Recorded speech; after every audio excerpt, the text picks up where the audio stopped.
Olá pessoal, retornamos à nossa aula de ação popular. Eu estava falando com vocês sobre legitimidade ativa, né? Passei alguns exemplos de cabimento da ação popular e agora eu vou mencionar para vocês agora alguns detalhes que vocês devem verificar na legitimidade ativa, ou seja, em quem vai propor essa ação popular. Vamos ver o que fala a lei?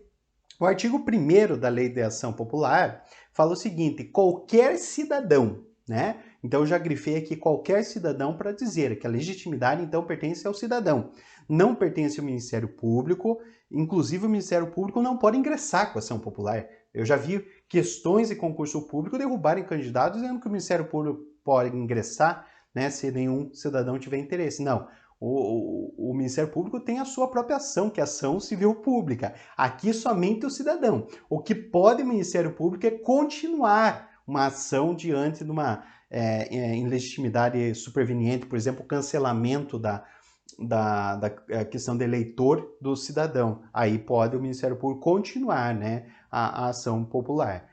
Mas não confunda. Então, legitimidade, qualquer cidadão. Será parte legítima para pleitear a anulação ou declaração de nulidade de atos lesivos ao patrimônio da União, Distrito Federal, dos municípios, dos estados, de entidades autárquicas, de sociedades de economia mista, e daí tem Constituição, artigo 151, parágrafo 38, coloquei, de sociedades mútuas de seguro nos quais a União represente os segurados ausentes, de empresas públicas, de serviços sociais autônomos, de instituições ou fundações para cuja criação ou custeio o Tesouro Público haja concorrido ou concorra com mais de 50% do patrimônio ou da receita anual, de empresas incorporadas no patrimônio da União, Distrito Federal, dos Estados e municípios e de quaisquer pessoas jurídicas ou entidades subvencionadas pelos cofres públicos. Ou seja, aonde tiver dinheiro público, você pode utilizar a ação popular. Então, se tiver desde empresa pública, sociedade de economia mista, ou tiver uma empresa que tenha participação de capital público, você pode utilizar a ação popular. Eu já enfrentei, quando era procurador municipal, casos em que cidadãos ingressaram com a ação popular contra fundações privadas, mas que tinham ingresso de dinheiro público. Então era muito comum nas cidades metropolitanas da região de Curitiba, não a criação de uma fundação pública, porque a fundação pública é o capital integralmente público e ponto final. É óbvio que cabe a ação popular, não tem dúvida nenhuma. Agora, há casos híbridos, onde a fundação tem regime jurídico de direito privado, tem dinheiro privado, mas também tem dinheiro público. Nesse caso, houve a discussão se caberia ou não a ação popular, mas prevaleceu nesse caso a possibilidade da ação popular. A regra, a grosso modo falando, é dizer que aonde há dinheiro público, você pode ingressar sim com a ação popular para essa proteção. Então veja aqui que a lei é bem clara em colocar um rol bem exaustivo, né? Bem longo até, das situações que cabem à ação popular, né? Desde ações até questões de seguros, onde tem a participação da União. Também diz aqui, ó, de empresas incorporadas ao patrimônio da União, como aquelas empresas que a União absorveu, né? E você pode também impugnar essa questão aí, caso tenha um ato lesivo e ilegal. O parágrafo 3º do artigo 1º tem uma questão bem interessante, que é o requisito, né, da cidadania. Então diz o parágrafo 3º, a prova da cidadania para ingresso em juízo será feita com o título eleitoral ou com o documento que a ele comprove ou que corresponda. Então nesse sentido, você vai ter que juntar cópia do seu título eleitoral. Hoje, como a ação é eletrônica, né, o processo de uma forma geral eletrônica, aqui no Paraná, a nível estadual, a gente usa o ProJude, federal o EPROC, então você vai digitalizar aquilo ali e inserir, né, junto com o protocolo da petição inicial.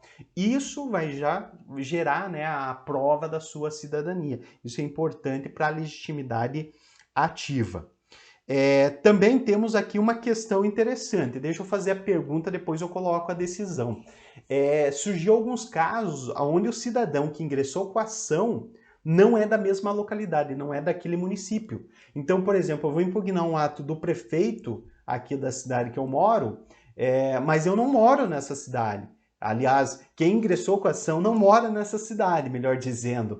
Então ele é da cidade B e ingressou com uma ação praticada pelo prefeito da cidade A. É possível isso? Será que o cidadão tem que morar na mesma cidade do qual o ato está sendo impugnado? Veja, decisão está aqui. Decisão, isso aí foi levado para o STJ, e o STJ diz o seguinte: então, a condição de eleitor é tão somente meio de prova de cidadania, essa sim relevante para a definição da legitimidade, mostrando-se desinfluente, ou seja, desnecessário, para tal desiderato o domicílio eleitoral do autor da ação, que condiz mesmo com a necessidade de organização e fiscalização eleitorais. Já o citado dispositivo do Código Eleitoral traz o requisito de exercício da cidadania em determinada circunscrição eleitoral, o que não tem a ver com a sua prova, né? Então, nesse caso da ação popular, não é necessário o eleitor ser dessa localidade cujo ato está sendo impugnado. Então, é muito comum, até para evitar muitas vezes represárias, situações ruins por você morar nessa cidade, que um cidadão de outra cidade ingressava com a ação popular aqui e esse cidadão ingressava com a ação popular lá. Obviamente que não deveria ter isso, né? Mas muitas vezes a gente sabe que a realidade, muitas vezes, daquele município, por ser extremamente pequeno, você encontrando todo dia o prefeito, o vereador, você não fique confortável com ingressar com essa ação. Então a pergunta era se poderia outro cidadão de outra localidade ingressar com essa ação popular. É possível. Então o STJ diz que não há problema algum.